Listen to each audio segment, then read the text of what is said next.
Now the next topic is energy density of a capacitor. अब देखिए energy तो हम पीछे पढ़ चुके हैं, कैपेसिटर की एनर्जी कितनी होती है। अब एनर्जी डेंसिटी, तो डेंसिटी देखिए हम छोटी क्लासेस में पढ़ते आ रहे हैं। पहले तो डेंसिटी को समझो, डेंसिटी होती क्या है।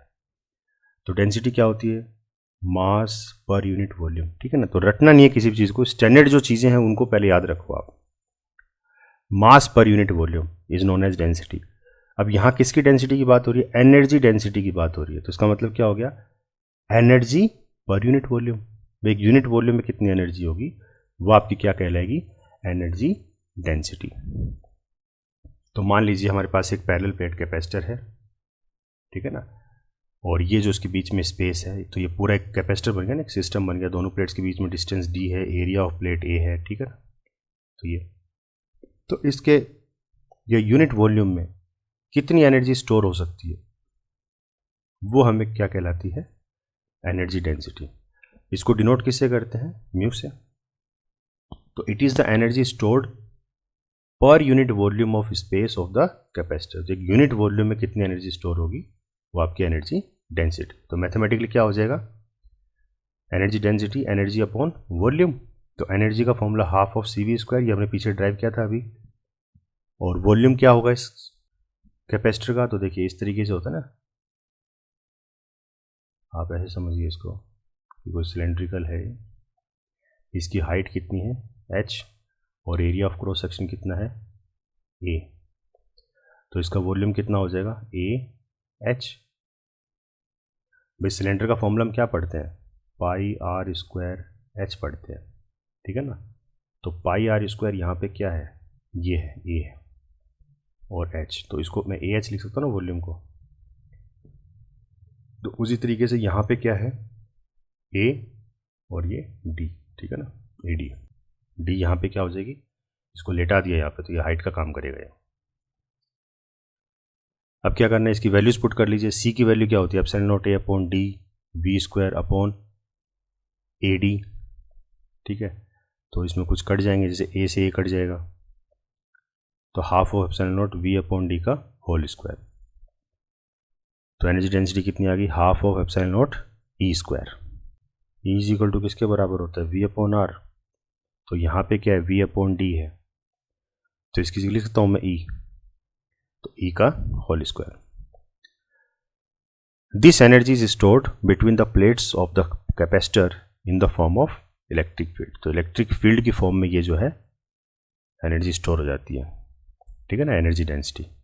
क्योंकि दोनों प्लेट्स के बीच में क्या होती है, इलेक्ट्रिक फील्ड लाइन्स ही होती है ना। तो जितनी ज़्यादा फील्ड लाइन्स होंगी मतलब उतना ही गैप कम होगा, ठीक है ना, और इसका मतलब उतनी ही डेंसिटी ज़्यादा होगी एनर्जी की। A parallel plate 100 microfarad capacitor is charged to 500 volt. If the distance between its plates is halved, what will be the new potential difference between the plates and what will be the change in stored energy? तो देखिए इसमें एक दो चीज़ें पूछी हैं, तो one by one हम सॉल्व करेंगे। तो सबसे पहले देखिए गिवन क्या क्या है। तो इनिशियली कैपेसिटेंस कितनी दे रखी है, 100 माइक्रोफराड, तो उसको स्टैंडर्ड में कन्वर्ट कर लो, इंटू 10⁶ फैरेड हो जाएगा। वोल्टेज कितना दे रखा है कैपेसिटर का, चार्ज कैपेसिटर का 500 वोल्ट, और डिस्टेंस कितना है दोनों प्लेट्स के बीच में, डी डिस्टेंस है।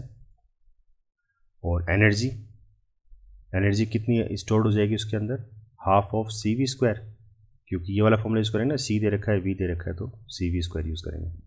तो इसको सोल्व करेंगे तो कितना आएगा, 12.5 जूल, ठीक है ना। ये इतनी एनर्जी उसमें स्टोर हो जाएगी, क्लियर है। अब देखिए क्या कह रहा है कि जब डिस्टेंस को मैं हाफ कर दूं दोनों प्लेट्स के बीच में, तो if the distance between its plates is halved what will be the new potential difference between the plates. तो नया पोटेंशियल डिफरेंस कितना आएगा दोनों प्लेट्स के बीच में। तो देखिए, तो जब डिस्टेंस हाफ कर दूंगा तो जो नई कैपेसिटेंस होगी वो क्या हो जाएगी, मान लो इसको सी डैश दे देते हैं इसको, तो A epsilon not upon D dash, D dash क्या हो गया, डी बाई 2, तो ये 2 A epsilon not upon D, और ये पूरा फैक्टर क्या है, सी है कैपेसिटेंस। तो जो नई कैपेसिटेंस आई वो क्या I, C dash is equal to twice of C. Also C और V में क्या रिलेशन है, तो C is equal to Q upon V होता है ना, तो C डैश क्या हो जाएगा Q अपॉन V डैश। तो चार्ज उतना ही है, सिर्फ क्या कर रहा है, प्लेट्स के बीच में डिस्टेंस चेंज कर रहा है, तो चार्ज उतना ही रहेगा, तो Q तो सेम रखेंगे, पोटेंशियल चेंज हो जाएगा V डैश। तो यहाँ से अपने को निकालना है V डैश, ये जो नया पोटेंशियल है ये निकालना है, तो V डैश कितना आ जाएगा Q अपॉन 2C। तो ये न्यू पोटेंशियल डिफरेंस आ गया, तो ये कितना हो जाएगा half of Q upon C, half of, और Q अपॉन C को हम लिख सकते हैं V। तो जो नया पोटेंशियल है वो 250 टाइम्स ओल्ड पोटेंशियल के बराबर है। फिर क्या पूछ रहा है, what will be the change in stored energy. अब स्टोर्ड एनर्जी में कितना चेंज हुआ तो वो देख लेते हैं। तो इस नए पोटेंशियल की वजह से जो नई एनर्जी स्टोर होगी वो कितनी आ जाएगी, U dash is equal to half of C dash और V डैश स्क्वायर, ये वाला फॉर्मूला यूज करेंगे। तो हाफ ऑफ C डैश कितना था, ट्वाइस ऑफ C, और V डैश कितना आया था, V डैश अपना आया था ये हाफ ऑफ V, तो हाफ ऑफ V का इसका स्क्वायर कर देंगे, इसको सोल्व करेंगे तो कितना आ जाएगा, ये हाफ ऑफ CV स्क्वायर। तो हाफ ऑफ CV स्क्वायर क्या है, एनर्जी है, तो ये एनर्जी, तो जो नई एनर्जी आई वो क्या आ जाएगी, हाफ ऑफ इनिशियल एनर्जी या ओल्ड एनर्जी, ठीक है ना। तो ये आ गया एक्सप्रेशन, क्लियर।